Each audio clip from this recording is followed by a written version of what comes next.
यदि आप ऐसी जगहों पर रहते हो जहां पर आपके आसपास रहने वाले अधिकतर लोग नकारात्मक विचारधारा के हैं, तो उन लोगों का नकारात्मक सोच आपके मानसिक और शारीरिक स्वास्थ्य पर गलत प्रभाव डाल सकते हैं।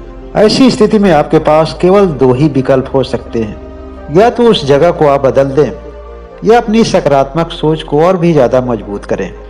जगह बदलना सबके लिए संभव नहीं हो सकता।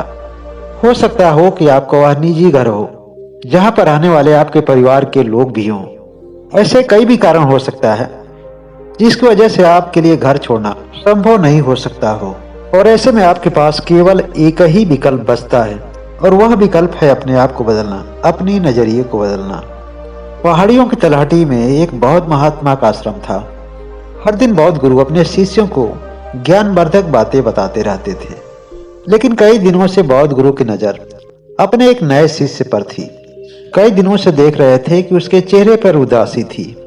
गुरुदेव को लग रहा था कि शायद शिष्य ने पहली बार अपना घर छोड़ा है, शायद उसे अपने घर की याद आ रही हो सकता है कि उदास होने का उसका यही कारण हो।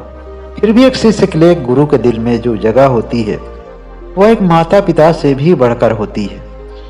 एक शिष्य का दुख एक गुरु का भी दुख होता है, इसलिए एक गुरु अपने शिष्य को अपने सभी प्रयासों के द्वारा उसे सुखी रहने का मार्ग बताता है।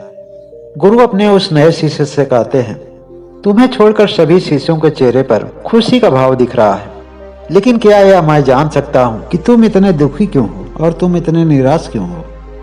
गुरुदेव, कई दिनों पहले मैं जब भिक्षा मांगने गया था और भिक्षा मांग कर लौट रहा था, तो एक ऐसे लड़के से मेरी मुलाकात हो गई जो बचपन में मेरे साथ खेला कूदा था, और उसने देखते ही मुझे पहचान लिया। जब उसने मेरे हाथों में भिक्षा पत्र देखा तो पहले तो जोर जोर से हंसा। उसने कहा कि देखो, हमारी उम्र और तुम्हारी उम्र तो बराबर है, लेकिन हम दोनों में इस समय फर्क क्या है? हम पैसा कमा करके अपने जीवन में एंजॉय कर रहे हैं, जो मन करता है मैं वही करता हूँ, लेकिन तुमने तो अपनी सारी इच्छाओं को मार दिया है और एक गुरु के कहने से गांव गांव में घूमकर भिक्षा मांग रहे हो। लेकिन तुम्हें क्या पता है कि जीवन क्या है? कामचोर, निकम्मे और बेकार लोग जीवन के मतलब को क्या समझेंगे? इतना सब कुछ सुनाने के बाद वह चला गया, लेकिन मेरे दिल को बहुत ठेस पहुंची।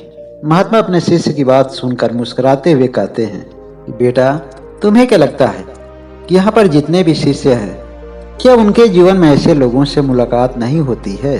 उन्हें भी बहुत तरह के लोग मिले हैं और अभी भी मिलते रहते हैं, लेकिन जब से तुम यहाँ आए हो, क्या किसी को अभी तक उदास देखे हो, निराश देखे हो?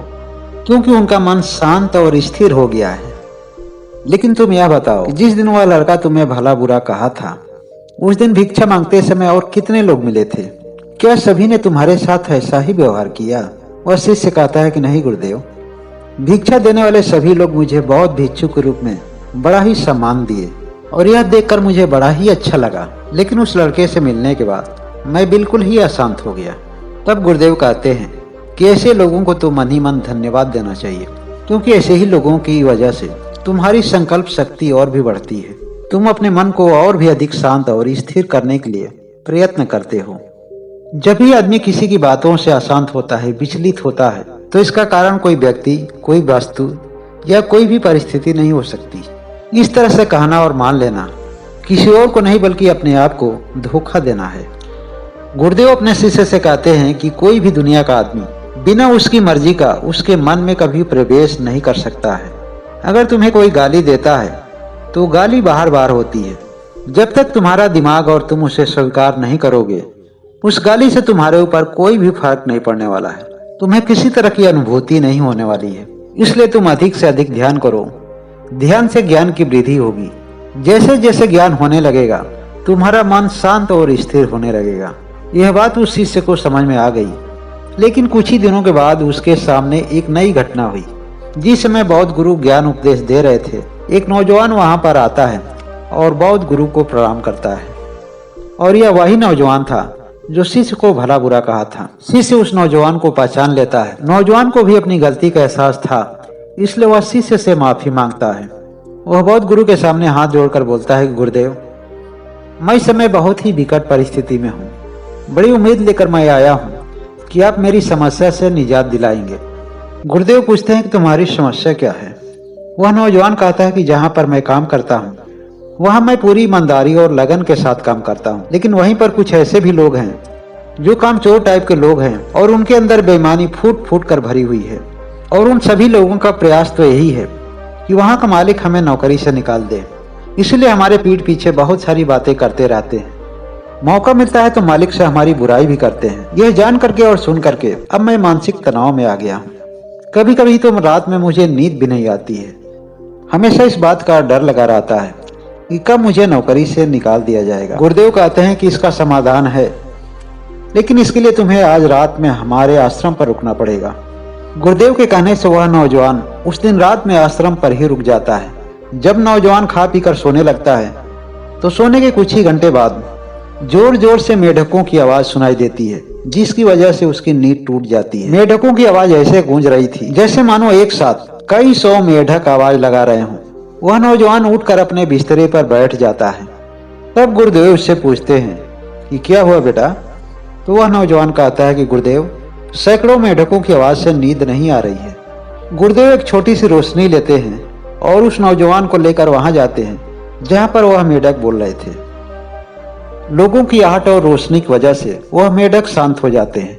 गुरुदेव कहते हैं कि ध्यान से देखो उन मेढकों को। इनकी मात्रा देखने में कितनी ही छोटी है, लेकिन जब तुम सुनते हो तो तुम्हें सैकड़ों मेढक की आवाज सुनाई दे रही है। ऐसा प्रतीत हो रहा है कि मानो एक साथ 100 मेढक आवाज लगा रहे हों। यही हाल तुम्हारे जीवन का है।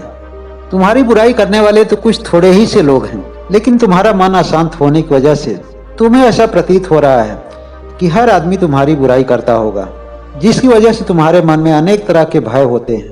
तुम्हारा मन अशांत और विचलित होने लगता है, लेकिन अभी भी तुम वहां पर कार्य कर रहे हो। तो इसका मतलब यही है कि भी बहुत सारे लोग हैं जो तुम्हारे सिद्धांत को पसंद करते हैं, तुम्हारे काम करने के तरीके को पसंद करते हैं, तुम्हारी ईमानदारी और तुम्हारी मेहनत वहाँ के मालिक को पसंद है। इसलिए तुम इस भ्रम से बाहर हो जाओ कि हर आदमी तुम्हारी बुराई करता है। उचित यही होगा कि थोड़े से मेढकों से अपना ध्यान हटा लो। यही एक तरीका है अपनी सभी समस्याओं से निजात पाने का। इस तरह से गुरुदेव की बात सुन करके वह नौजवान अपने बिस्तरे पर लेटता है तो उसे फिर से उन्हीं मेढकों की आवाज सुनाई देने लगी। कुछ देर तक वह मेढक की आवाज सुन पा रहा था, लेकिन कुछ ही समय के पश्चात वह गहरी नींद में खो गया। और जब सुबह में जगता है तो वह बिल्कुल हल्का और शांत होता है। न उसके मन में कोई संदेह होता है और न ही मन में उसके कोई प्रश्न होता है। और इस तरह से गुरुदेव का आशीर्वाद लेकर पुनः अपने घर को लौट जाता है। इस कहानी का सार बस इतना ही है कि इस जगत में कोई भी ऐसी जगह नहीं है जहां पर नकारात्मक विचार के लोग नहीं मिलेंगे, लेकिन जिसकी सकारात्मक शक्ति मजबूत है, जो मन से मजबूत है, जो जीवन के सत्य मार्ग पर चल रहा है, उसे अपनी सत्यता पर किसी तरह का संदेह नहीं है, उसे दुनिया का कोई भी नकारात्मक विचार डगमगा नहीं सकता है। विचलित तो हमेशा वही होते हैं जो अपने आप पर संदेह करते हैं, अपनी सत्य निष्ठा पर संदेह करते हैं। लेकिन इस कहानी से आप सभी लोगों को किस तरह की प्रेरणा मिलती है, कमेंट करके जरूर बताएंगे। वीडियो अच्छी लगी तो लाइक करेंगे, और जो लोग अभी तक इस चैनल को सब्सक्राइब नहीं किए हैं वह सब्सक्राइब करके बेल आइकन की घंटी को जरूर दबा देंगे।